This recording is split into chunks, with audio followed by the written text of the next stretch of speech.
Gaming Geek here with a Kickstarter preview video for Talisman Sabre's upcoming terrain campaign.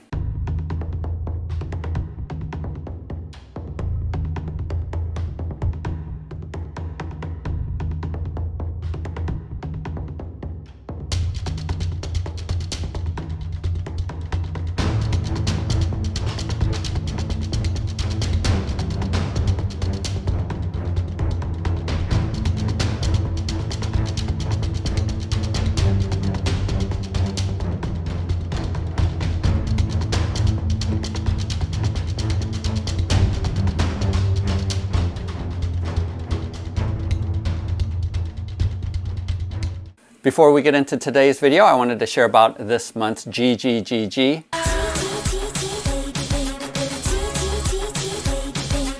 Each month, Bob the Beholder picks one of my Patreon supporters to receive a gratitude gift, and for March of 2021, the gratitude gift is a Kickstarter pledge of Street Fighter. If you want to get in on that, go ahead and click in the descriptions below to go to my Patreon page.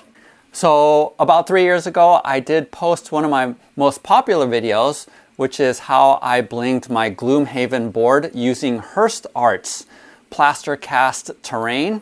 If you want to check out that video, go ahead and click here. That was even before Bruce Hirst created specific molds for Gloomhaven. And so I jerry-rigged a bunch of pieces together. It's much more easier to use the molds that Bruce came up with. And he came up with a much superior system to what I came up with in terms of how you lay out the walls and how you create the floor pieces. So if you want to check that out, look at the links below.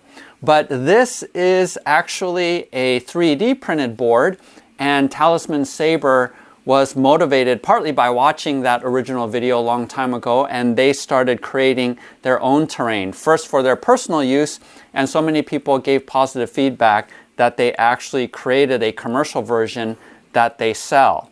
Up to this point, they did not make the STL files available, but would print these and paint them and send you an entire set so that you could recreate every scenario in Gloomhaven. And it was close to about $1,000 in order to do that.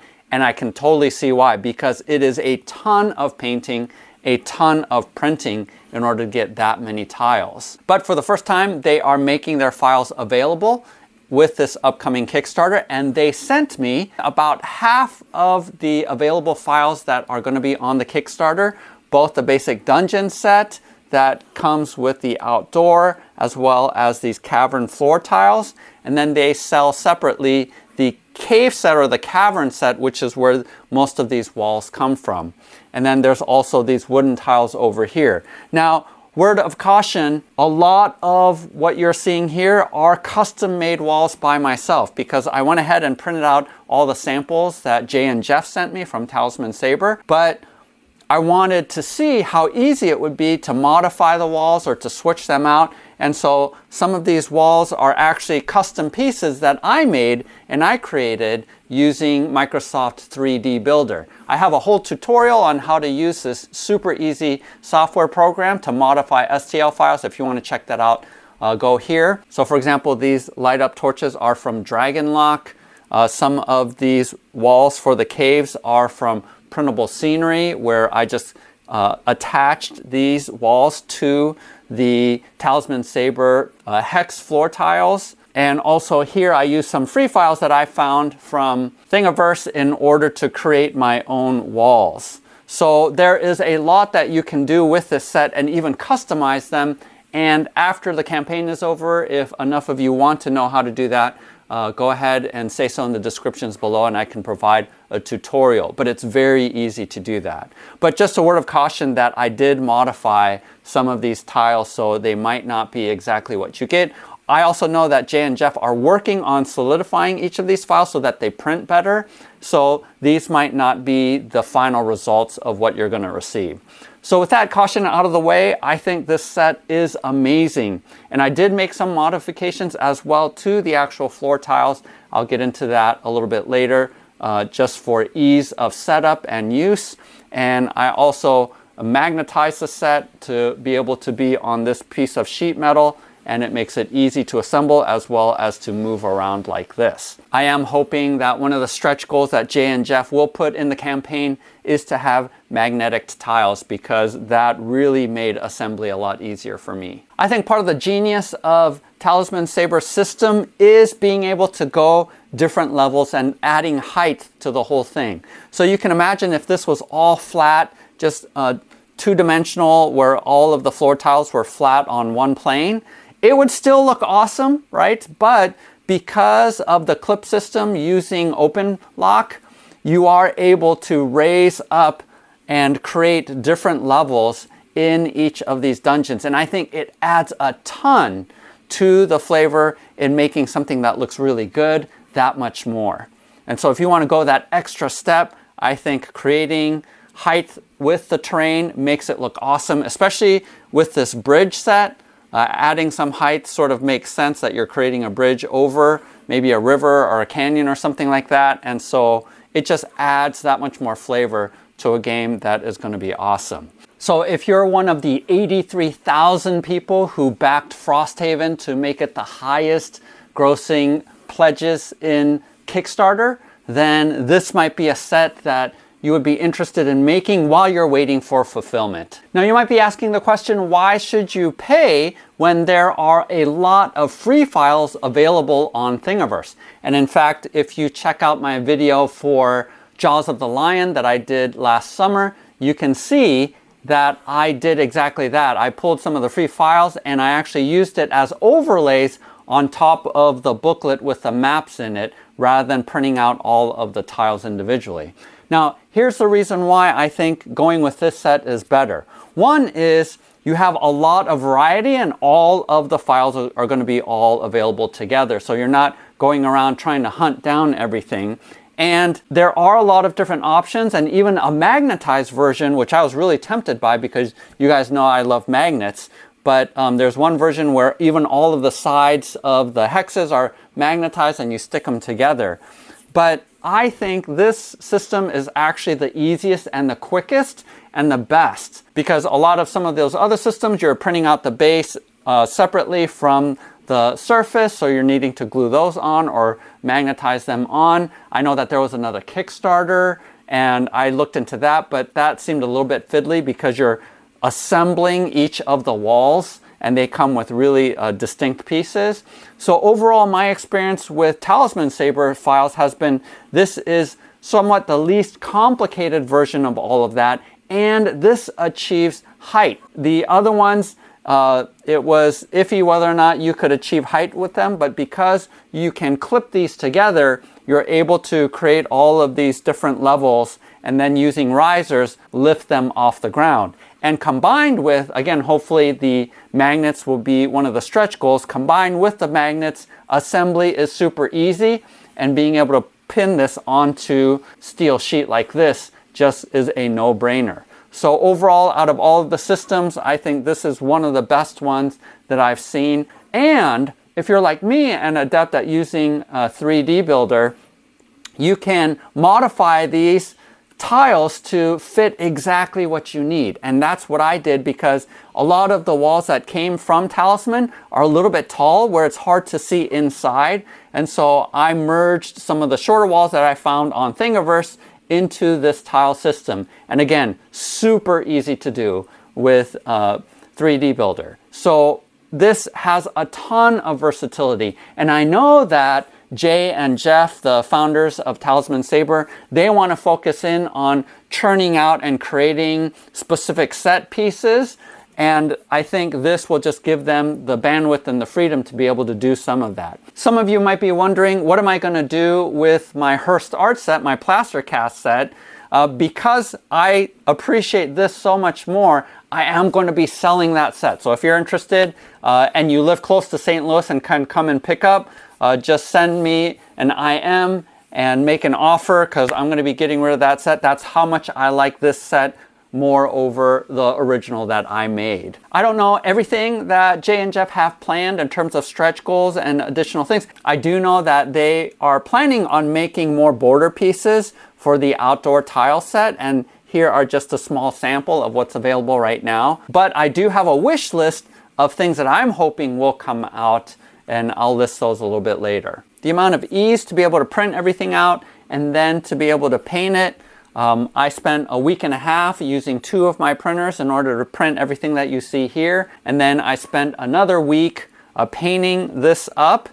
And I do have a painting tutorial at the end of the video. So if you're interested, I walk through each of the major different tile sets and how to paint it, as well as how to pour resin to create some of these traps that you see. So just use the timeline below to, if you want to fast forward to some of those sections. But overall, with the combination of the magnets and the OpenLock system, this is the most versatile and easy to get onto the table. And when you're in the middle of a game and you're going through different scenarios, having this magnetic sheet is going to be super fast to set up the next scenario. So this is, I think, a realistic and a really good looking set to be able to play this game with. I have no idea what the Frosthaven board is going to look like. I haven't seen any sneak peeks. So it could be vastly different. And again, that's why there's an advantage to being able to print out each one of these hexes separately and then wait and see what the boards are going to be like. And my intention is, rather than just limiting myself to printing out about the 400 or 500 that Talisman Sabre offers in their pre-printed set, I'm going to actually print out almost double that in order to create already assembled boards so that I don't need to spend time assembling it, but I can pull it out and slap it onto the board whenever we switch to a different scenario. And with the STL files being made available, I am able to print out as many of them as I need. This setup here isn't a specific map that is in the adventure book. And in fact, some of these don't even fit the tiles that are found in the base game of Gloomhaven. I just created this scenario based off of the tiles that I had, and just to show you how much versatility is in them. But really, you can recreate any of the dungeons that you see in the map book. And I'm confident that that will be the case for Frosthaven as well. And that's why I did theme the cave set that you see here as a winter scene so that it fits Frosthaven. You can definitely do that and add some snow in the outdoor section as well. Also, to make sure to check out both Jay and Jeff's YouTube channels where they're showing a lot more terrain. Jeff's channel is Lambo's Nerdery, and I don't quite remember Jay's channel, but I'll provide links in the descriptions below, and you can see all of the different kinds of terrain that they have. Also, check out their website and you can see what they're offering. If you don't have a 3D printer and you don't want to bother painting, you can buy the entire set and save yourself that time. The Kickstarter is going to start at the end of March of 2021. I'm not sure how long the Kickstarter will be. I don't know any of the pricing either, but you can sign up to be notified once it goes live. And also I'll provide a link once that is available as well. And Talisman Sabre has agreed to provide an all-in pledge as a future GGGG, most likely at the end of the campaign in April of 2021. So make sure you stay tuned about that. So let's go ahead and go into some detail about the whole process of printing and painting, some of the differences that I saw, and the wish list of hopefully what they will provide as stretch goals. And then you can determine for yourself whether or not this is for you. So this is everything I was able to print out in a week and a half using 2 printers and using about 3 rolls of filament. I don't remember exactly, but I think this is 3 rolls. So on this side is the dungeon set, and like I mentioned before, a lot of these pieces are custom pieces that I made, so they're not going to be included. For example, some of these pieces like this, the shorter columns, the shorter walls over here, these torch walls, but all of these, those corners over there is coming with the set, and then I have a lot of the floor tiles already clipped together. All of these are risers. These are custom risers here with just stone sides. Here are the traps, and this did come from Talisman, all of these various ones. I really like these ones that you fill up with resin. Here are the different doors that you're going to get. as well as these wooden ones here. All of these are custom made, but I'm hoping some version of Tudor walls will be one of the stretch goals possibly. This is the outdoor tiles, and I know that they're working on creating border tiles like these ones. And then the bridge over there is really cool. And then this really is what I enjoyed painting up, all of the caverns. This is the cave set. And again, some of these are custom pieces that I made, but overall this gives you a general sense of what they're going to look like. Now I did paint all of my pieces, but you could, if you didn't want to paint, print everything out on colored PLA. So here's an example of printing out a cavern piece in just translucent blue. So if you want to avoid painting anything, you know, you can paint these, you can print these up in various PLA colors. Obviously for the wood you do brown, maybe the outdoor set you would do a green or a tan. The dungeon set you could do gray. So there's a lot that you can do if you want to avoid painting. I think it will still look pretty good. And here's the number one advantage to actually 3D printing rather than plaster casting all of your Gloomhaven sets, and that is the ability really just to throw these into a container like this and really not worry about things scratching up or anything like that. So I could just throw all these pieces in here and they could roll around, and I really don't need to care about trying to protect them. Whereas my plaster set, I have to place them carefully. They can't really be rubbing against each other or else they'll chip really easily.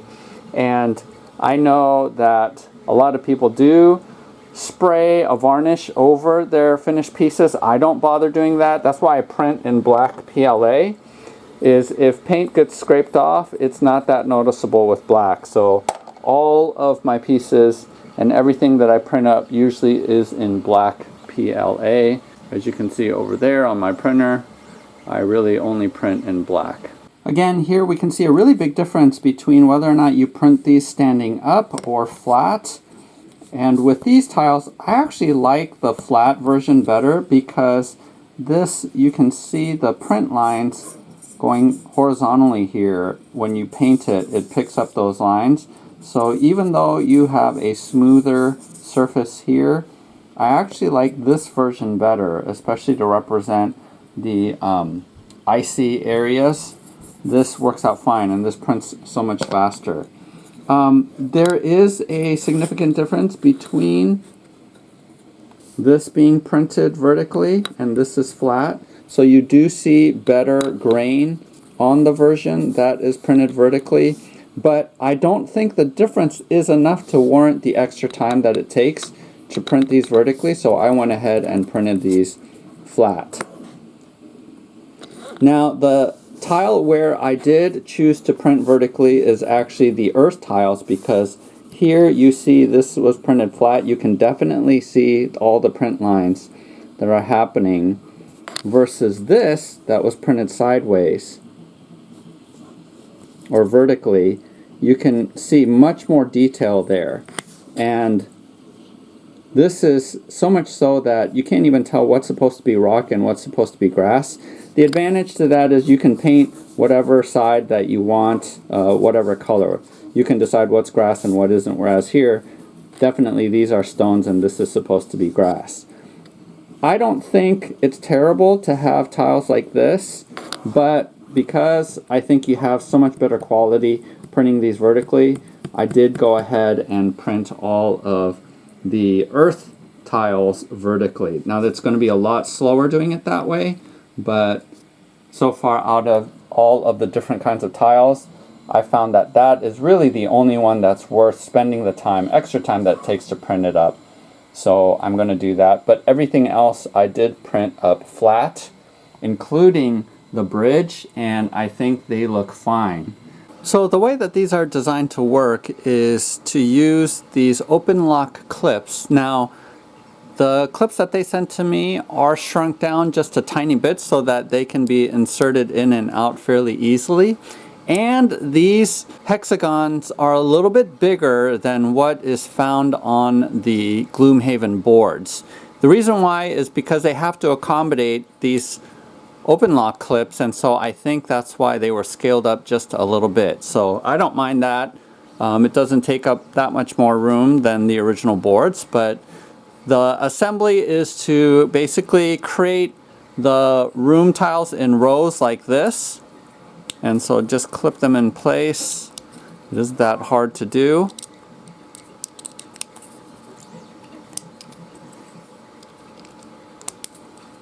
And then the idea is once you have a row, and that's why I store most of my pieces in rows already, because it can help facilitate the assembly of these rooms more quickly. But once you have them, go ahead.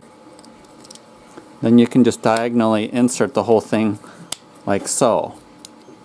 And that's how you create these rooms. You also do the same thing like this.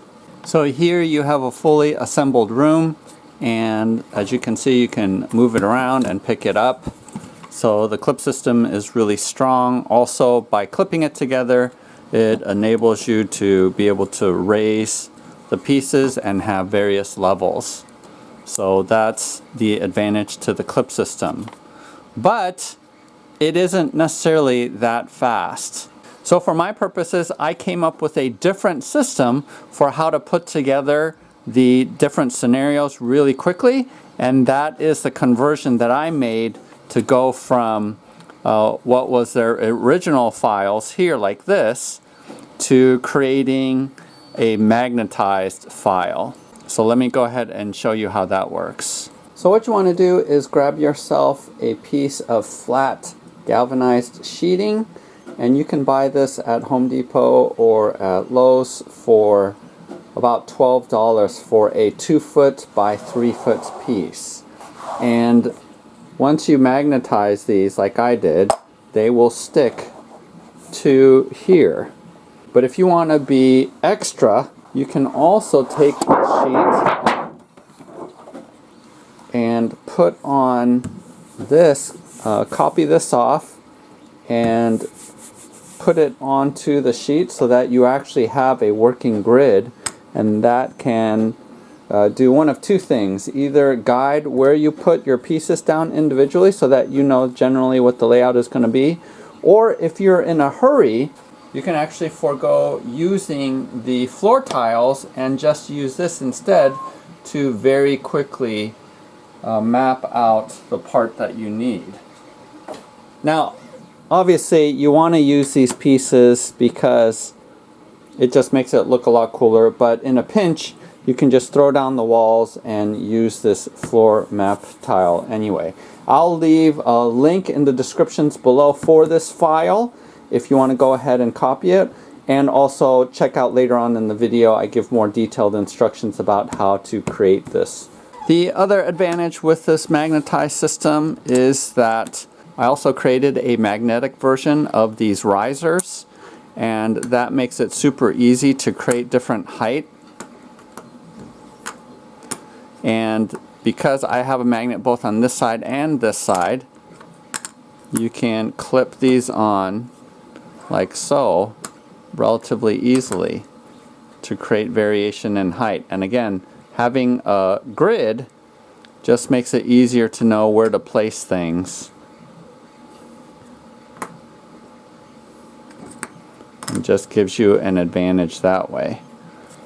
And then you have these pieces which are taller. If you want whole floors or rooms that are elevated, you will need to clip them together, and that's why I kept these clips, because I have the advantage of doing both, being able to magnetize and just throw down dungeons on here, or being able to create elevation and doing that relatively quickly this way. So that just gives you a lot of the options, and I do hope that the magnetic version of these will be one of the stretch goals that Talisman Sabre offers during the campaign, because I think it just creates a lot of versatility and just frees you up to be able to do a lot more with the terrain set. Also, the traps are not magnetized. That way, once they're triggered, you can just pull them out.